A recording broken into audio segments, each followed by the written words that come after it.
Vamos ver a leitura bíblica em classe que está no primeiro livro de Samuel, capítulo 16, versículos de 1 a 13.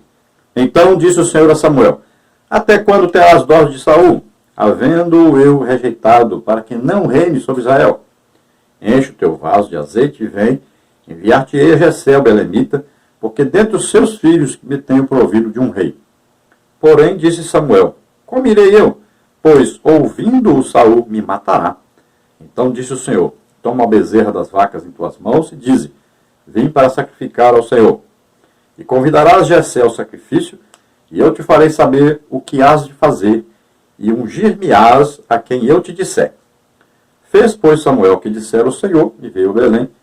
Então os anciãos da cidade saíram ao encontro tremendo, e disseram: de paz é a tua vinda? E disse ele: é de paz, vim sacrificar ao Senhor. Santificai-vos, e vinde comigo ao sacrifício.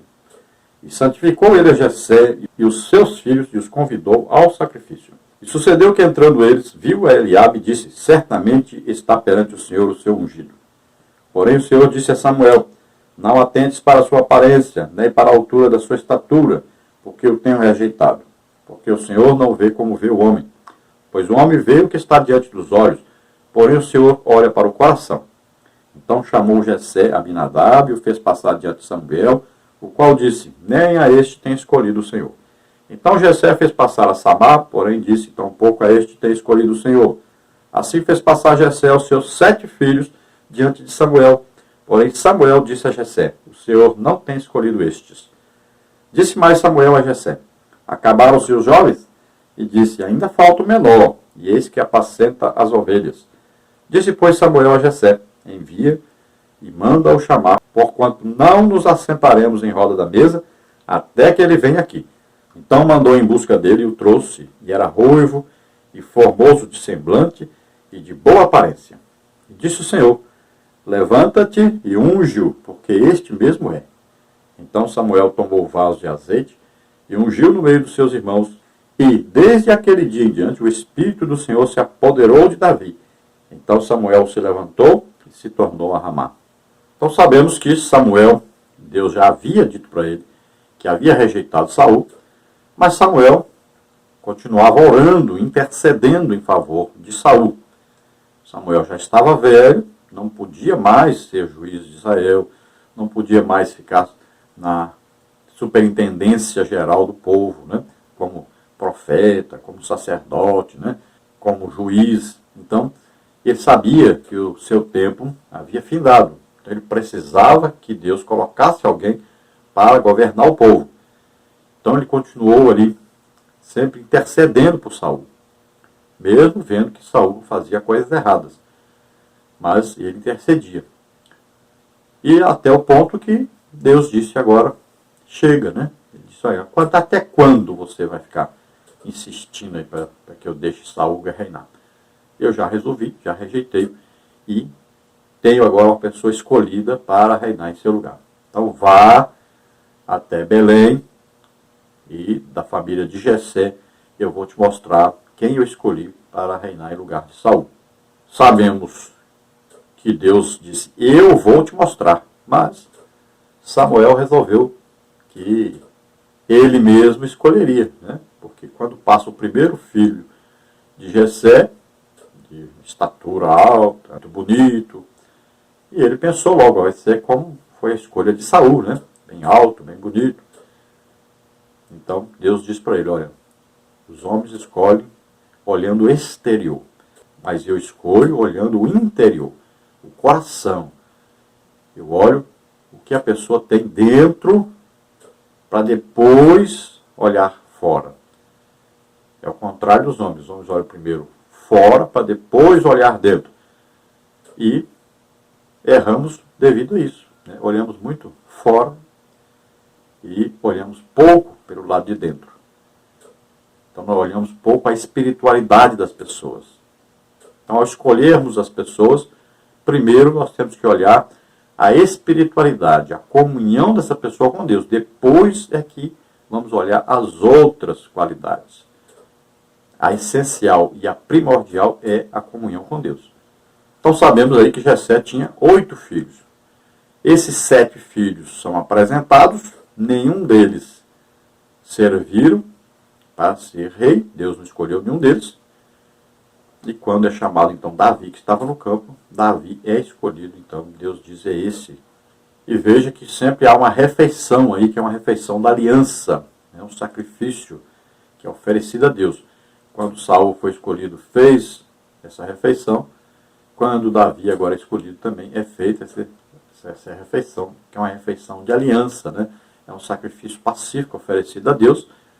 E veja que eles não comeram até que Davi chegou, porque ele tinha que comer também essa refeição. Era uma refeição de aliança com Deus.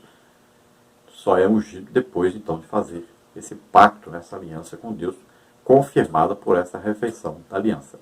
Esta lição, então, nós temos aí os seguintes tópicos e subtópicos. Tópico 1, Davi, o rei ungido. Subtópico 1, significado e propósito da unção. Subtópico 2, o simbolismo da unção. Subtópico 3, a unção sobre Davi. Depois nós temos aí, no tópico 2, Davi, o rei que era servo. Subtópico 1, o ungido servindo. Subtópico 2, o Espírito do Senhor se retira de Saul. Subtópico 3, Deus levanta autoridades. No tópico 3, nós temos Davi, o rei que era guerreiro. Subtópico 1, o gigante Golias. Subtópico 2, Davi, ungido e cheio de fé. Subtópico 3, as armas do garoto. Subtópico 3, o contraste entre Davi e Golias. A introdução da lição diz o seguinte: o conceito de unção é do Antigo Testamento. Destinava-se a sacerdotes e reis para que estes exercessem com êxito suas funções e ministérios. Êxodo 40, 13 a 15, 1 Samuel 9, 16. Profetas também eram ocasionalmente ungidos segundo a determinação divina. 1 de Reis 19, 16. Nesta lição, veremos que a temática da unção de Davi é um clássico bíblico, pois ela trata de capacitação de servos de Deus para desempenhar funções na obra divina. A unção do rei Davi, por intermédio de Samuel, é uma declaração da escolha divina para cumprir seus propósitos. Então, essa unção com óleo no Antigo Testamento, ela tinha, então, aí uma qualidade de capacitação, de autoridade dada. Então, por exemplo, a um rei, a um sacerdote, a um profeta. E também havia vários tipos de unções, né? Havia unção sobre, por exemplo, os objetos do tabernáculo. Havia unção, por exemplo, para ungir um rei que nem Israel era, né?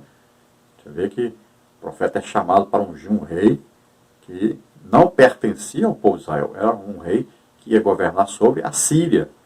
Então veja só que é uma ordem dada por Deus a um profeta de Deus para ungir um rei de uma nação que não era a nação de Israel. E o rei não era um rei crente, não era do povo de Israel.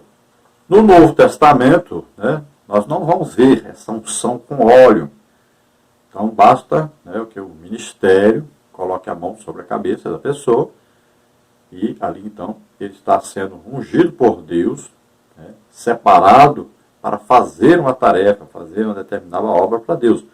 Para ser aí um obreiro, né, para ser um missionário. Então sempre se impõe a mão sobre a pessoa, oramos e enviamos essa pessoa. Então a igreja faz isso. E Deus o quê? Deus confirma isso, né? É claro que nós não sabemos, muitas vezes nós podemos estar fazendo isso e Deus não está confirmando. Mas é o que se espera, então, que aconteça. Agora, no caso da igreja, tem os ministérios dados por Deus, que está em Efésios 4:11, né? Esses são confirmados por Deus com uma unção do Espírito Santo que está sobre eles. Então, alguém é designado para fazer uma tarefa, por exemplo, de profeta no Novo Testamento, aí nós vamos ver que os dons do Espírito Santo são dados a essa pessoa e nós vamos ver que Deus está confirmando o seu ministério de profeta sobre aquela pessoa. Então, um profeta, por exemplo, vai ter, por exemplo, um dom, palavra de sabedoria, palavra de conhecimento, revelar alguma coisa, né, no futuro, revelar alguma coisa oculta. Geralmente os profetas recebem esse tipo de dom, que é uma unção do Espírito Santo sobre essa pessoa, e ele passa, então, a ter essa manifestação do Espírito Santo, então, no seu ministério, na sua vida cotidiana, fazendo a obra de Deus. Vamos ver, por exemplo, um evangelista chamado por Jesus, escolhido por Jesus. Um evangelista, geralmente, ele vai ter o dom de curar, por exemplo, ou de milagres. Então, Essa é o que? A capacitação para exercer seu ministério. Então nós vamos ver isso na vida da pessoa. Então Deus chama, escolhe e capacita. Essa capacitação é uma unção do Espírito Santo sobre a pessoa. O apóstolo Paulo, por exemplo, foi escolhido como apóstolo já do Novo Testamento, né? Apóstolo que não pertence àquela primeira classe ali de apóstolos. Os primeiros andaram com Jesus, acompanharam Jesus, viram Jesus morto, viram Jesus ressuscitado. Então esses são aqueles primeiros. Agora, os profetas, os doutores, os pastores, os evangelistas, os apóstolos da igreja. Então o primeiro apóstolo aí da igreja agora é o apóstolo Paulo. E ele diz que Deus confirmou o seu apostolado com sinais, prodígios e maravilhas. Então ele diz bem claro, o meu apostolado entre vós foi confirmado por Deus com sinais, prodígios e maravilhas. Então os sinais do apostolado dele era isso. Olha só, então quer dizer, ele está dizendo o quê? As unções do Espírito Santo sobre o meu ministério de apóstolo foram confirmadas aí entre vocês. Com o quê? Aí, milagres, né, que aconteceram através de Paulo, sinais, maravilhas, né? Por ali, ó, dom de línguas ele tinha, né? Se nós estudarmos a vida de Paulo, nós vamos ver que todos os dons do Espírito Santo agiam através de Paulo.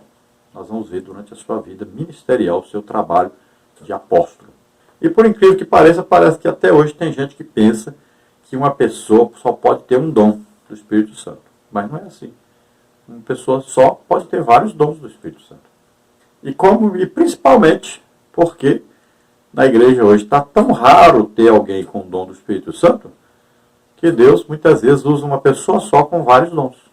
E nós não podemos de jeito nenhum dizer que, por exemplo, Pedro só tinha um dom do Espírito Santo sobre ele.